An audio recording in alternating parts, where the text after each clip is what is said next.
Hi, Brett. Thank you for being with us. You just finished your presentation on screen, and today's conference is about hyper-resilient cybersecurity. Let us know what that means to you before I start getting to the other questions. Sure, yeah, thank you. And yeah, fantastic to be here. Our company is really focused around browser security, securing the browser, securing local browsers, but moving the threat away from the endpoint. So instead of running your browser locally, we do this remotely within what we call a secure cloud container. So essentially, it creates an air gap between your user and the internet. They don't get anything malicious which could reach the machine, securing them, and then we can do that also to secure application access and access to data. In today's conference, we're speaking about the different challenges that we're facing when it comes to security, whether it's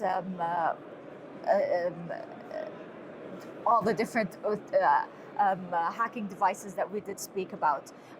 They spoke about ransomware, we spoke about the vulnerability of supply chains, and so on and so forth.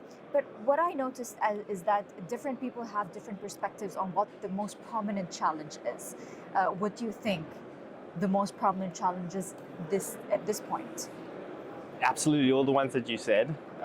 We have customers in all different verticals, from government, finance, manufacturing, legal. They've all got different use cases, different priorities and threats and that sort of thing. But a common one is clearly phishing. Phishing leading to credential harvesting, leading to ransomware. It's prevalent, it's not going away, and the controls that are in place are sometimes not up to scratch to defend against those.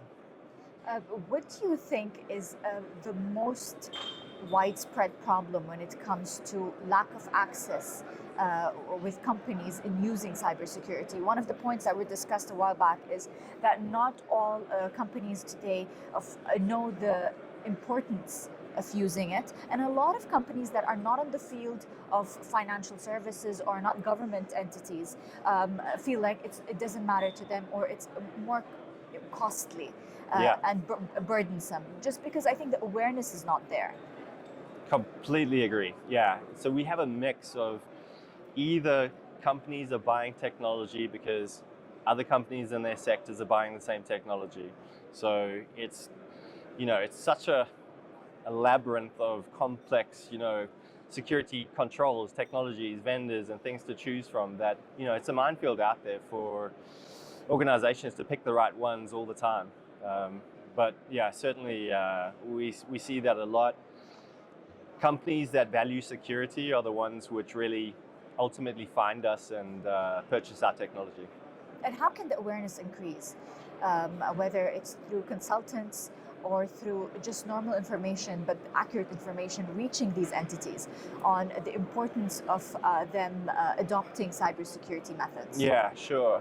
I think that's partly our issue as well, that we need to increase awareness and we have to do more around that.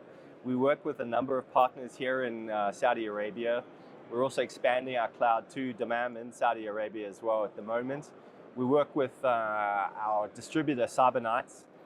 They do a fantastic job with us at trying to help raise awareness and create more of a buzz that can be pushed out to customers. But it's definitely something which we need to continue to see improve. One of the other topics that we did discuss, and a lot of people are discussing, I think it's the trend now, is AI.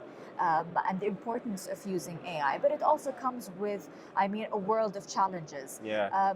How can we spread awareness on how we can safely use AI and stay away from many of the dangers that it causes, for example, misinformation? Yeah. It's a really good point. It's something which comes up in almost every meeting that we are in these days. The adoption of AI, LLM-based systems, but the need to actually secure access and make sure that data isn't being transferred that could be potentially sensitive is top of mind for a number of CISOs. We have controls that limit access, limit data, capture all the information and provide that forensic information to companies as well. So it's definitely an area which we operate in, and it's a popular one. When it comes to cybersecurity, the conversations just never end. There's so much to talk about, from human capital to awareness to talking about the technology itself, the ever-evolving technology. and challenges and solutions are at such a fast pace. They're growing at a fast pace. We value your presence here, and thank you for being on stage earlier. What would you say is your one most important message that you would like to convey to everyone through your presence at the conference today? Oh, it's putting me on the spot here. No, I think it's the prevalence of attacks that target browsers. You know, the browser is kind of the new operating system. Users are spending the vast majority of the day in a browser, in web conferencing and collaboration tools.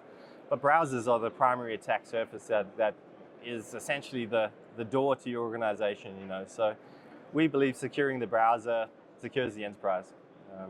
I think that, and just to say, yeah, it's been fantastic being in Riyadh, and the event's been great. So thank you very much. Thank you so much. This is not your first time at MENA, Isaac, is it? It is actually, yeah. No way. Okay, then we are very eager to see you here next year, and hopefully for the years to come.